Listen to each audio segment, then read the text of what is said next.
Hello everyone, so we are going to start with the basics of exercise 1.3. इससे पहले we have already completed exercise 1.1, 1.2 with their examples and basics. ठीक है, सब कर लिया हमने 1.2, 1.1 में. अब हम 1.3 स्टार्ट करेंगे and before that सबसे पहले हम उसके बेसिक्स पढ़ लेते हैं कि क्या क्या टॉपिक्स क्या क्या चीज़ें इस एक्सरसाइज में काम आएंगी, वो हम पहले डिस्कस कर लेते हैं. फिर हम एग्जाम्पल्स करेंगे and then we will move to the exercise. ठीक है, चलो. तो सबसे पहले डेफिनेशन ऑफ अ सबसेट आ रही है. आपने सेट की डेफिनेशन पढ़ ली है, अब आप सबसेट पढ़ोगे. सबसेट देखो नाम से पता चल रहा है, सबसेट यानी कि it is a sub division या फिर sub division of a set कह लो, सबसेट. ठीक है, क्या बोल रहा है? A set A is said to be subset of a set B if every element, यानी कि सेट ए सेट बी का सबसेट कब कहलाएगा? If every element of set A is also an element of set B. मतलब अगर ए के सारे elements set B में है तो क्या होगा? Set A will be called as a subset of set B. आराम से देखो अब वर्ड्स में, in other words, A is a subset. देखो सबसेट का सिंबल कैसा होता है? Like this. ठीक है, ये सिंबल आपको ध्यान रखना है. ये क्या लिखा है ना? This means is a subset of या फिर इज कंटेन्ड इन. तो आप इसको कैसे पढ़ोगे? A is a subset of B या फिर A is contained in B. ठीक है, इस सिंबल, देखो सब सिंबल्स हैं. अब सिंबल्स के मीनिंग्स तो आपको थोड़ा देखने पड़ेंगे. करेक्ट? तो यानी कि जो सिंबल है इसका क्या मीनिंग होता है? इज अ सबसेट ऑफ या फिर इज कंटेन्ड इन. तो आप इसको कैसे बोलोगे? A is a subset of B या फिर A is contained in B. ठीक है, ये कब होगा? A is a subset of B if whenever a belongs to capital A, यानी कि कोई एलिमेंट ए है वो इस सेट में बिलोंग कर रहा है, then this element should also belong to set B. यानी कि अगर ए कोई एलिमेंट है सेट ए में तो वो एलिमेंट सेट बी में भी बिलोंग करना चाहिए, यानी कि उसमें भी प्रेजेंट होना चाहिए. ये चीज़ समझ में आई? सेट ए, जो A is a subset of B, यानी कि ए जो है वो सबसेट कब कहलाएगा बी का? अगर ए के सारे एलिमेंट्स बी में प्रेजेंट हैं तो. ठीक है, we can write as A is a subset of B if A is in A is also an element. Okay, if A is an element of A implies A is an element of B. Okay, अब इसमें जो ये वाला जो arrow वाला symbol है ना, इसको हम बोलते हैं implies. ठीक है, सिंबल्स की मीनिंग आपको पता होने चाहिए. इसका मीनिंग समझ में आ गया तो इसका मीनिंग क्या होता है? इस एरो का implies. इसका मीनिंग होता है implies. इसका इज अ सबसेट ऑफ या फिर इज कंटेन्ड इन. ठीक है, तो क्या डेफिनेशन निकल के आई? A is a subset of B if A belongs to A implies A belongs to B. यहाँ पे जो स्मॉल ए है वो क्या है? एलिमेंट है. और ये ए और बी क्या है? सेट्स हैं. और यहाँ पे क्या है? A is a subset of B. ठीक है, okay, we read it as. अच्छा, इस स्टेटमेंट को कैसे पढ़ेंगे? A is a subset of B. ठीक है, if A is an element of A is an element of A implies that A is also an element of B. A is also an element of B. समझ में आ गया यहाँ तक? Okay, ये basic definition थी. क्या बोला? A is a subset of B कब होगा? जब A के सारे एलिमेंट्स B में प्रेजेंट होंगे, तभी A is a subset of B. समझ में आ गई बात? चलिए, if A is not a subset of B we write it as, देखो ये सबसेट का सिंबल तो ऐसे था, इसको कट कर देंगे तो यानी कि नॉट अ सबसेट हो जाएगा. ठीक है जी, ओके. नेक्स्ट चीज, for A to B a subset of B, A subset of B कब होएगा? If every element of A is in B. यानी कि वही चीज होगी, if every element of A is in B, तब हम बोलेंगे A is a subset of B. It is possible that every element of B may और may not be in ए. अब देखो मैंने क्या बोला? सेट ए है, कोई सेट बी है. अब मैंने बोला कि अगर ए को बी का सबसेट होना है तो ए के सारे एलिमेंट्स बी में प्रेजेंट होने चाहिए.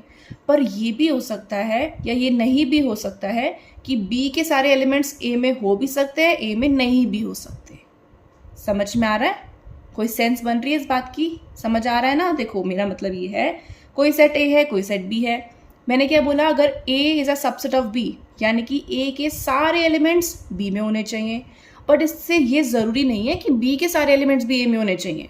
ठीक है, तो ये बात ज़रूरी नहीं है कि बी के भी सारे एलिमेंट्स ए में प्रेजेंट हों। ओके, तो क्या कह रहा है, if every element of B is also in A, पर अगर ऐसा हो जाता है, यानी कि every element of B is in A, यानी कि बी के सारे एलिमेंट्स ए में हो गए, तो उसको कैसे लिखेंगे, B is a subset of A.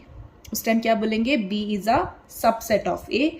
In this case A and B are same sets, so that we have A contained in B and B contained in A implies नहीं, अभी क्या हो गया, if and only if। देखो ये लिखा है symbol, देखो एक साइड एरो है मतलब implies है, दोनों साइड ऐसे एरो बना रखा है, तो इसका क्या, इस सिंबल का क्या मीनिंग होता है, इसको हम पढ़ते हैं if and only if, या फिर शॉर्ट में बोल देते हैं if, IFF। ठीक, इसको हम पढ़ेंगे कैसे, if and only if। Okay, तो क्या बोल रहा है, देखो बेसिक सबसेट की डेफिनेशन क्या है, if A is a subset of B, तो इसका क्या मीनिंग हुआ कि ए के सारे एलिमेंट्स इज इन बी। ठीक है, दूसरी चीज़ ये क्या बोल रहा है कि ये ज़रूरी नहीं है कि बी के भी सारे एलिमेंट्स ए में हों, पर अगर बी के सारे एलिमेंट्स ए में होंगे तो वो क्या हो जाएगा, B is a subset of A. ठीक है, तो उस केस में अगर ए एंड बी कैसे हो जाएंगे, सेम सेट्स या फिर इक्वल सेट्स।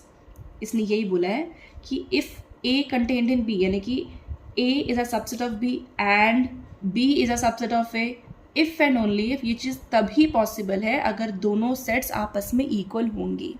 ये ऐसा कभी भी नहीं होगा कि दोनों सेट आपस में इक्वल नहीं भी हैं और तब भी ये कंडीशन सेटिस्फाई हो रही है।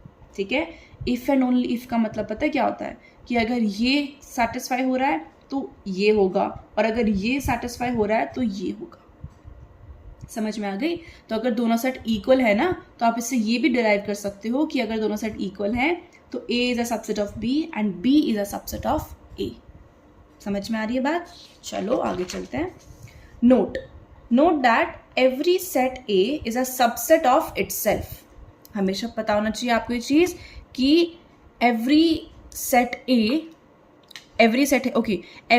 Is a subset of itself. अब देखो एक बात बताओ, सबसेट कब होएगा, जब उस सेट के एलिमेंट्स दूसरे सेट में प्रेजेंट होंगे। ठीक है, अब कोई सेट ए है, कोई भी सेट है, उसके एलिमेंट्स उसके खुद में तो प्रेजेंट होंगे ही ना, क्योंकि वो खुद ही सेट है। तो यानी कि यही चीज़ कह रहा है, A is a subset of A always, ये ऑलवेज ट्रू है, every set is a subset of itself. Correct. दूसरी चीज़, फाई क्या था, empty set. Remember, phi is a subset of every set as the empty set phi has no elements. अब देखो phi में तो कोई एलिमेंट्स ही प्रेजेंट नहीं है ना, तो फाई हमेशा हर सेट का सबसेट होगा ही होगा। ठीक है, phi is a subset of every set. Next चीज, the set Q of rational numbers is a subset of the set R of real numbers, that is Q is contained in R. कुछ नहीं बोल रहा, ये देखो rational, देखो सारे rational numbers real numbers तो होते ही होते हैं, तो यही कह रहा है कि सारे रैशनल नंबर्स क्योंकि रियल नंबर्स के सेट में प्रेजेंट होंगे, that is why Q is a subset of R. ठीक है, ओके। नाउ सम एग्जाम्पल देखते हैं ऑफ सबसेट, कि मैं क्या कहना चाह रही हूँ आपको। ओके, देखो अब मैंने आपको अलग अलग टाइप के एग्जाम्पल्स लिए हैं, इसमें एक एक सब आराम से समझो। फर्स्ट एग्जाम्पल क्या कह रहा है, if A is the set of all divisors of 56 and B with a set of all prime divisors of 56।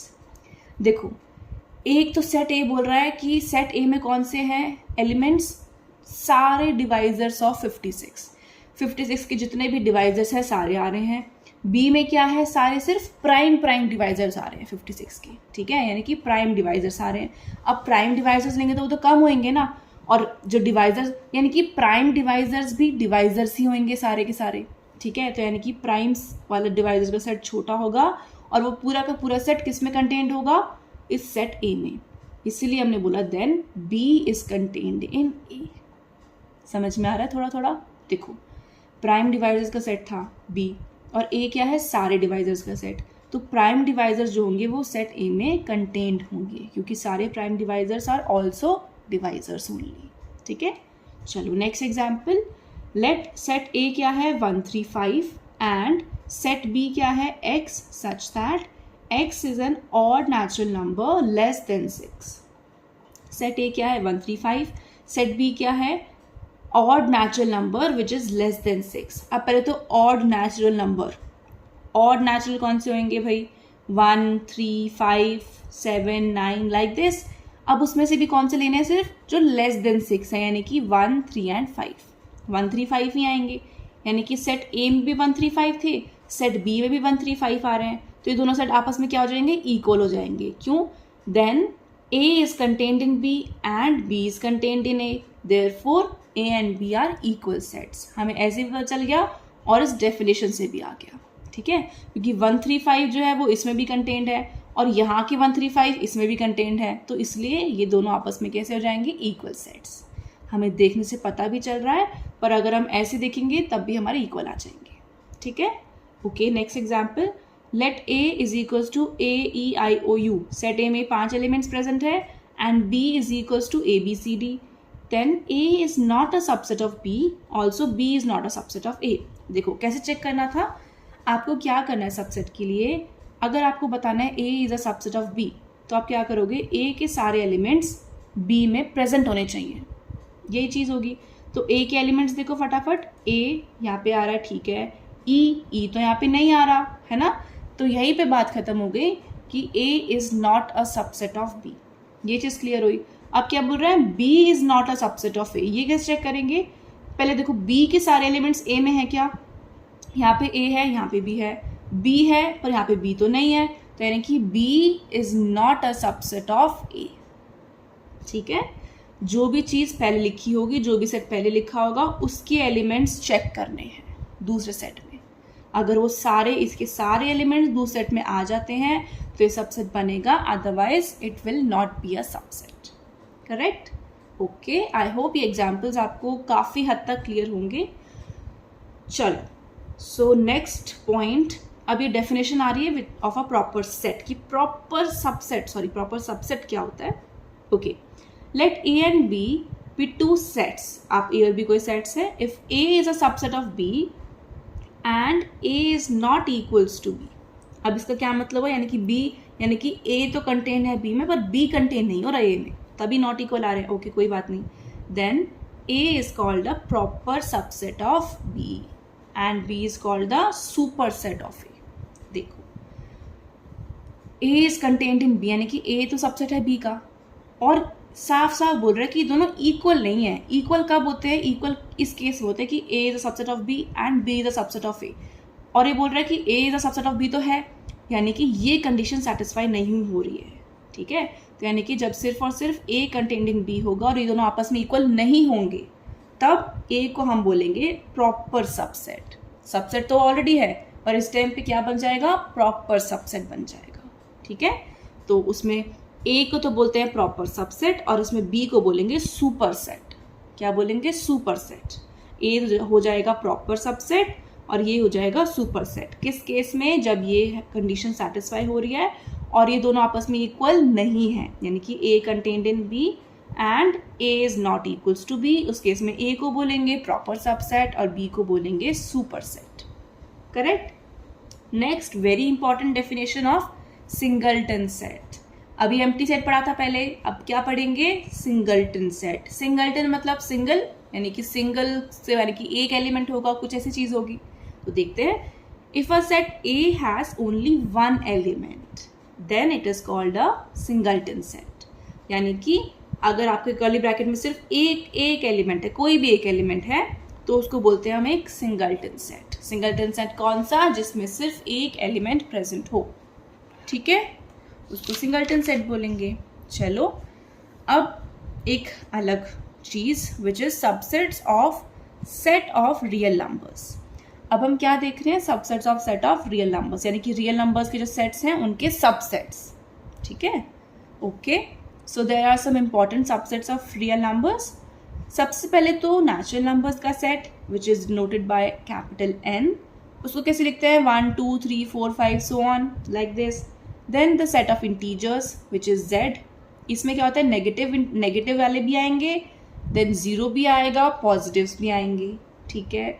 The set of rational numbers which is denoted bye Q, which is the set of X such that X is equals to P by Q, where P and Q belongs to integers and Q should not be equals to 0. ये आपकी rational numbers की definition होती है कि आप rational numbers को किस form में ले सकते हो, p बाय q फॉर्म में, जिसमें कि p और q तो क्या है, इंटीजर, कोई भी इंटीजर्स हो सकते हैं, बट ये q कभी भी 0 नहीं होना चाहिए, ठीक है। ये आपको याद रखना है, ध्यान रखना है कि rational numbers are of the form p by q where p and q are integers, and जो डिनोमिनेटर है वो कभी भी 0 नहीं होगा, करेक्ट। चलिए, then the set of irrational numbers, irrational को हम डिनोट करते हैं कैपिटल T से, which is the set of all x such that x belongs to real numbers and x does not belongs to irrational numbers। यानी कि देखो irrational की definition simple सी है, all those real numbers which are not rational, जो rational नहीं है वो क्या होंगे, irrational, ठीक है। और rational प्लस irrational मिलके बनाते हैं आपकी real numbers, ठीक है। इसकी मैंने एक वीडियो भी बनाई थी ना, डिफरेंट सेट्स कर, different types of sets of real numbers करके, तो उसमें भी आप देख सकते हो। तो रियल नंबर्स किस किस से बने हैं, रैशनल प्लस इरैशनल, ठीक है। अब एक बहुत इंपॉर्टेंट नोट देखो, set of natural number is contained in z या फिर is a subset of z। पहले इस पे ही रुको, अब इसको चेक करेंगे पहले, ओके। इसका मतलब क्या हुआ कि सारे इसमें जो एलिमेंट्स हैं वो सारे एलिमेंट्स इसमें प्रेजेंट होने चाहिए, राइट और रॉन्ग, राइट। तो देखो 1 2 3 4 ये पॉजिटिव है सारे, तो ये पॉजिटिव सारे इसमें आने चाहिए। अब देखो इसमें आ रहे हैं कि 1 2 3 4 5 6 आ रहे हैं सारे पॉजिटिव वाले, देखो 1 2 3 4 यहाँ पे सारे आ जाएंगे, ये डॉट डॉट है ना, तो सारे आ जाएंगे इसके एज इट इज। तो यानी कि natural number is a subset of z, okay. अब क्या बोल रहा है, z is contained in q, यानी कि z is a subset of q, यानी कि ये जो z, ये सारे एलिमेंट्स नेचुरल रैशनल्स में आएंगे ही आएंगे। कैसे आएंगे, मैंने क्या बोला था, रैशनल किस फॉर्म के होते हैं, p बाय q। अब देखो सबके नीचे अगर मैं 1 1 लगा दूं, मतलब 1 तो लिख ही सकती हूँ ना सबके नीचे, कोई दिक्कत ही नहीं है। तो ये p बाय q फॉर्म में बन गए, और जहाँ पे p और q कैसे इंटीजर्स हैं और q कभी भी 0 नहीं होगा, क्यों, क्योंकि सबका डिनोमिनेटर हमेशा 1 आ रहा है, 1 लिख सकते हैं ना, सबके नीचे कोई फर्क नहीं पड़ता। तो यानी कि सारे integers are contained in rational numbers, यानी कि z is a subset of q। समझ में आया। नेक्स्ट चीज, q is contained in r। मैंने आपको अभी बताया कि सारे रैशनल्स और इरैशनल मिलके क्या बनाते हैं, रियल्स, यानी कि सारे रैशनल्स तो ऑब्वियसली आपके रियल में होंगे, सिमिलरली आपके सारे इरैशनल भी रियल में होंगे, यानी कि q contained in r and t contained in r। t कौन थे, इरैशनल्स, ओके। अब एक चीज देखो, n is not a subset of t, यानी कि नेचुरल नंबर्स जो हैं वो इरैशनल्स के सबसेट नहीं होंगे। अब देखो 1 2 3 4 5 है, अब ये सारे के सारे इरैशनल में आएंगे क्या, तो it will not come, therefore natural number is not a subset of irrational numbers. समझ में आया, ओके। अब एक important topic is coming which is intervals as subsets of R, okay. देखो अभी आपने सबसेट की डेफिनेशन पढ़ी एंड आई होप कि आपको समझ में भी आई होगी। कुछ नहीं है, सिंपल सी चीज़ है, अगर a is a subset of b होता है तो यानी कि a के सारे एलिमेंट्स b में आने चाहिए, तभी वो सबसेट होगा, अदरवाइज नहीं होगा। ये चीज़ समझ में आई। सिंगलटन पढ़ा था, सिंगलटन कौन, जिसमें सिर्फ एक एलिमेंट हो, सिर्फ एक, ना उससे ज़्यादा ना उससे कम, क्योंकि कम होगा यानी कि कोई भी एलिमेंट नहीं होगा तो एम्प्टी सेट बन जाएगा, और अगर ज़्यादा होंगे तो भाई उसको तो हम कुछ और ही बोलेंगे, वो तो एक सेट बन जाएगा नॉर्मल, ठीक है, ओके। अब हम पढ़ रहे हैं इंटरवल्स, कि आपके कितने टाइप के इंटरवल होते हैं, किस तरीके से लिखते हैं, क्या क्या उनमें होता है, कौन इंक्लूडेड होता है कौन नहीं होता, ठीक है। चलो आराम आराम से देखते हैं। Let A B belongs to real numbers, A और बी कोई एलिमेंट्स हैं वो आपके रियल नंबर्स में है, and a is less than b, यानी कि ए जो है बी से छोटा है, करेक्ट। देखो अब फर्स्ट टाइप का आपका इंटरवल है which is an open interval. Open interval कौन से होते हैं, उनको लिखते हैं a कॉमा बी, और ये ओपन, मतलब ओपन। देखो अगर मैं सिर्फ कर्ल नॉर्मल ब्रैकेट लगा रही हूँ तो यानी कि ये आपकी क्या है, ओपन इंटरवल है। जहाँ पर भी ऐसे स्क्वायर ब्रैकेट आ जाएंगे, स्क्वायर आप समझ रहे हो, स्क्वायर ब्रैकेट्स बोलते हैं इनको, तो अगर ऐसे आएंगे यानी कि दोनों क्लोज्ड है, यानी कि it is a closed interval. यहाँ पे अगर ऐसे नॉर्मल ब्रैकेट लगा रही हूँ तो it is an open interval. ये कैसा होता है, कर्ली ब्रैकेट, जो हम सेट लिखने के लिए यूज़ करते हैं, तो कर्ली ब्रैकेट हो गई तो अलग चीज़ हो गई। तो यानी कि अगर मैं नॉर्मल ब्रैकेट लगा रही हूँ तो यानी कि ओपन है, और अगर मैं से क्लोज स्क्वायर ब्रैकेट लगा रही हूँ तो यानी कि क्लोज्ड है। धीरे धीरे समझ में आएगा, चलो। तो यानी कि it is an open interval, इसको हम कैसे लिखते हैं, लाइक दिस, ये दोनों यानी कि ओपन ओपन, यानी कि ये भी ओपन है ये भी ओपन है। इसको कैसे लिखते हैं, x such that x lies between a and b, x lies between a and b, और ये लेस देन आएगा, इक्वल टू नहीं आएगा, क्योंकि ये इसमें कंटेन नहीं है ना, ये सिर्फ और सिर्फ इसमें a और b के बीच के एलिमेंट्स आ रहे हैं सारे, ठीक है, जिसमें कि a और b आपके इंक्लूडेड नहीं है, ओपन सेट, ओपन इंटरवल, तो it is an interval. Interval मतलब वहाँ से वहाँ तक, पर उसमें वो जो दोनों चीज़ें जो एलिमेंट्स है बाउंड्री के वो इंक्लूडेड नहीं है, ओके।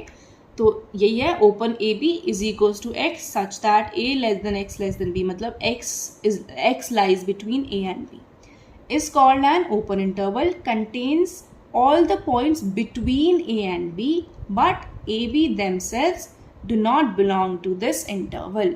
इसने यही चीज़ बोली कि इस इंटरवल में सारे वो पॉइंट्स आएंगे जो A और B के बीच में है, बट इसमें A और B खुद इंक्लूडेड नहीं है। समझ में आया? चलो नेक्स्ट क्या है हमारा? Closed interval. ओपन पढ़ा, अब क्लोज्ड। क्लोज मतलब ये भी क्लोज, ये भी क्लोज, ये होता है प्रॉपर क्लोज्ड इंटरवल। तो उसमें कौन कौन से एक्स आएंगे? Which lies between A and b, और इसमें ए और बी दोनों कैसे हैं? इंक्लूडेड, इसलिए इक्वल टू आ गए दोनों पे। यहाँ पे क्लोज्ड है ना, तो इसलिए यानी कि ये भी इंक्लूडेड हैं। Is called closed interval which contains the end points also. इसमें बीच वाले तो आएंगे, प्लस ये दोनों भी खुद आएंगे, ए और बी भी आएंगे। समझ में आ गया? चलिए अब इसमें हम वेरिएशंस करेंगे। तो थर्ड हमारा कुछ इंटरवल इस तरीके का दिख रहा है कि जिसमें ए पे तो क्लोज है, पर बी पे कैसा है? ओपन दिख रहा है ना। ये तो ए पे तो स्क्वायर वाला आ रहा है, बी पे नॉर्मल ब्रैकेट आ रहा है, तो यानी कि ए तो हमारा इंक्लूडेड है और बी इंक्लूडेड नहीं है। तो इसको कैसे लिखेंगे? X such that x lies between A and B. A और बी में तो आएगा ऑब्वियसली, क्योंकि इंटरवल बन रहा है ना। इंटरवल दो नंबर्स के बीच के सारे नंबर्स का इंटरवल, वो पूरा पोर्शन इंटरवल कहलाता है, जिसमें कि ए तो इंक्लूडेड है but b is not included. तो कैसे लिखेंगे? It is an open interval. देखो ये सेमी ओपन टाइप का है, बट इसको हम ओपन इंटरवल की कैटेगरी में ही काउंट करेंगे। फ्रॉम ए टू बी, ए से बी तक एक ओपन इंटरवल है, विच इंक्लूड्स ए, जिसमें ए तो है बट एक्सक्लूड्स बी, यानी कि एक्सक्लूडिंग बी, यानी कि ए तो है पर बी नहीं है। इसमें एक और चीज़ which is this interval, which is A पे तो ओपन है और बी पे क्लोज है, दिख रहा है ना। तो यानी कि इसमें x such that x lies between a and b, where a is excluded. a तो नहीं है बट b इंक्लूडेड है, क्योंकि b पे क्लोज है ना, तो दैट्स वाई। तो it is an open interval from a to b including b but excluding a। ठीक है, b तो है पर a नहीं है इस इंटरवल में। ओके जी, अब इनको हम यहाँ पे एक बार नंबर लाइन पे देख लें थोड़ा सा। ये मैं आपको बताती हूँ, उससे पहले अगर आप ये देख लो इनके साथ साथ क्या बोल रहे हैं। On real number line various types of intervals described above as subsets of R as shown. Okay, जो आपको ऊपर अभी मैंने 4 इंटरवल्स बताए ना, उनको मैं आपको रियल नंबर लाइन पे डिस्क्राइब करके बता देती हूँ कि उनका क्या मीनिंग है। ओके, देखो ए बी, अब ये कैसा है? ओपन ओपन, यानी कि जो मैं सर्कल बनाऊंगी तो ये ओपन, मतलब ये इंक्लूडेड नहीं है, ये ए और बी पॉइंट्स। जब मैं इनको डार्क कर दूंगी, इसका मतलब ये दोनों पॉइंट्स इसमें इंक्लूडेड हैं। तो आराम से देखो, ए बी ये ओपन इंटरवल है।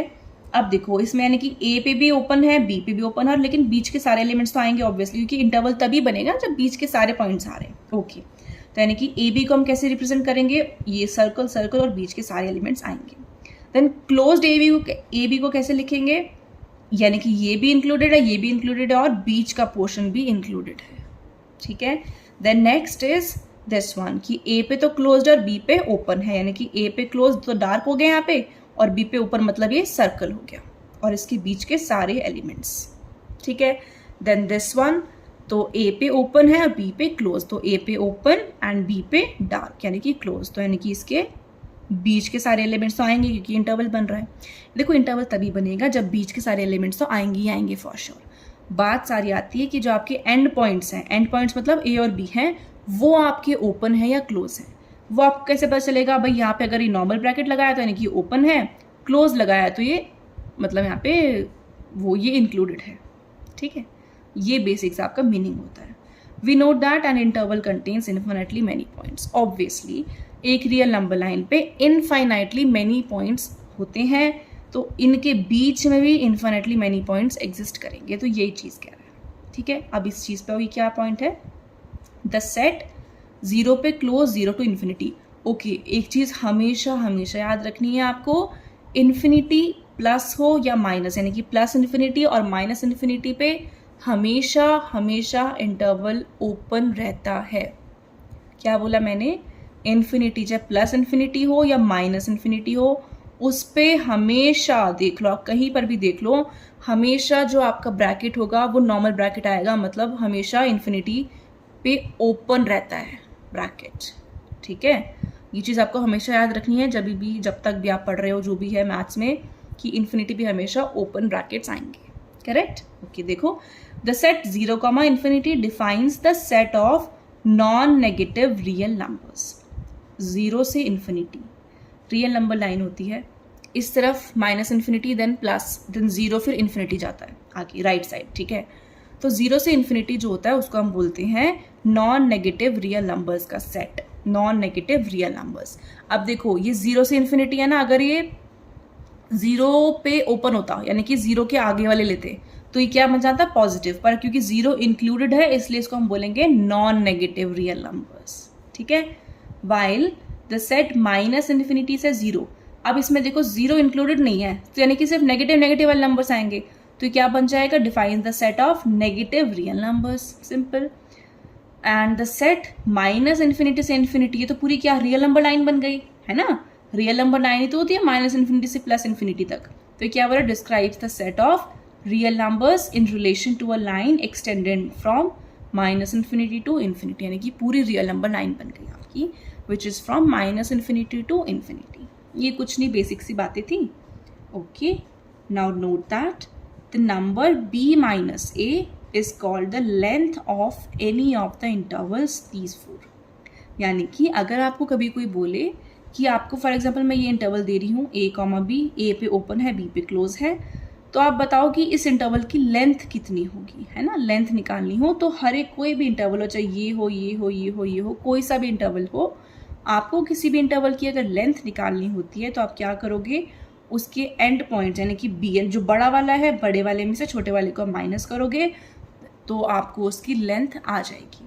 फॉर एग्जांपल मैं आपको बोलूँ 3,5 इंटरवल आपका गिवन है फॉर एग्जांपल, और मैं आपको बोल रही हूँ कि उस इंटरवल की आप लेंथ बताओ कि वो कितना लंबा इंटरवल है, तो आप क्या करोगे, 5 - 3, बड़े में छोटे को माइनस करोगे तो आपकी लेंथ ऑफ इंटरवल आ जाएगी, तो यानी कि 5 - 3 क्या हो जाएगा, 2। और हमेशा इसमें ना a, b में यानी कि b - a करना है हमेशा, ठीक है, b - a, तो वो क्या आ जाएगी, आपकी लेंथ आ जाएगी।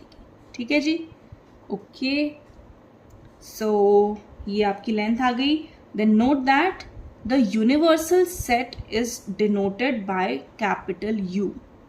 ये एक बेसिक सी बात है, जो आपका यूनिवर्सल सेट होगा उसको आप कैपिटल U से डिनोट करोगे। एंड ओके, तो for example for the set of all integers the universal set can be rational numbers और real numbers। ठीक है, मतलब कोई भी ऐसे एग्जांपल है, नॉर्मली यूनिवर्सल मतलब उन सबसे बड़ा सेट, ठीक है, तो वो पूरा मतलब सबको इंक्लूड करता हुआ, तो वो क्या हो जाएगा, यूनिवर्सल सेट बन जाएगा। तो जनरली अपन तो इसमें ना रियल नंबर्स के सेट को हम यूनिवर्सल सेट लेते हैं, क्योंकि इसमें देखो सारे नंबर्स ही आ जाते हैं, है ना, तो इसलिए हम जो हमारा वो है रियल नंबर्स का सेट उसको हम बोलते हैं universal set. So this was your basics मोटा मोटी। ठीक है, 4 टाइप के इंटरवल पढ़ लिए, जहाँ पे ओपन आ रहा है यानी कि वो इंक्लूडेड नहीं है, क्लोज है तो इंटरवल मतलब वो पॉइंट इंक्लूडेड है, और उसके बीच के नंबर्स तो ऑब्वियसली आएंगे। ऑल्सो फिर क्या पढ़ा था, ये तो हो गया, ये बेसिक से आपके सबसेट्स थे, डेफिनेशन थी बेसिक। ध्यान कहाँ देना था, सबसेट की डेफिनेशन पे। सबसेट की डेफिनेशन का मतलब क्या होता है, अगर A is a subset of B है तो यानी कि every element of A is in B, ये मतलब हुआ। ये एक इंपॉर्टेंट लाइन सी पड़ी थी क्या, कि if A is a subset of B and B is a subset of A, तो ये कब पॉसिबल है, तभी पॉसिबल है जब A और B आपस में इक्वल होंगे, डेफिनेटली, ये श्योर बात है। और अगर A is a subset of B है पर ये दोनों इक्वल नहीं है, तो क्या बोलेंगे, A को तो फर्स्ट वाले को तो बोलेंगे प्रॉपर सबसेट और सेकेंड वाले को बोलेंगे सुपर सेट। समझ आ गया, ठीक है। सिंगलटन पढ़ा था, वो सेट जिसमें सिर्फ एक एलिमेंट हो तो वो सिंगलटन सेट होता है। 2 ये पॉइंट्स बहुत ध्यान से ध्यान रखने हैं, क्या है, सिंपल बातें हैं बट ध्यान रखनी है। कि every set is a subset of itself, हर एक सेट अपना ही सबसेट होता है, एक तो ये चीज। दूसरी चीज फाई यानी कि एम्प्टी सेट हर एक सेट का सबसेट होता है। ठीक है, तो ये छोटी छोटी बातें थी। इंटरवल्स देख लिए हमने, यूनिवर्सल सेट समझ में आ गया, लेंथ ऑफ इंटरवल क्या होती है b-a। ठीक है, so this was all about your basics. I hope समझ में आया होगा। कुछ पॉइंट समझ में नहीं आए तो वो एग्जाम्पल्स की हेल्प से या एग्जाम्पल्स या क्वेश्चंस की हेल्प से और अच्छे समझ में आ जाएंगे। ठीक है, बट अभी के लिए दिस वाज योर बेसिक्स। अब नेक्स्ट हम इसके एग्जाम्पल्स और एक्सरसाइज करेंगे। ओके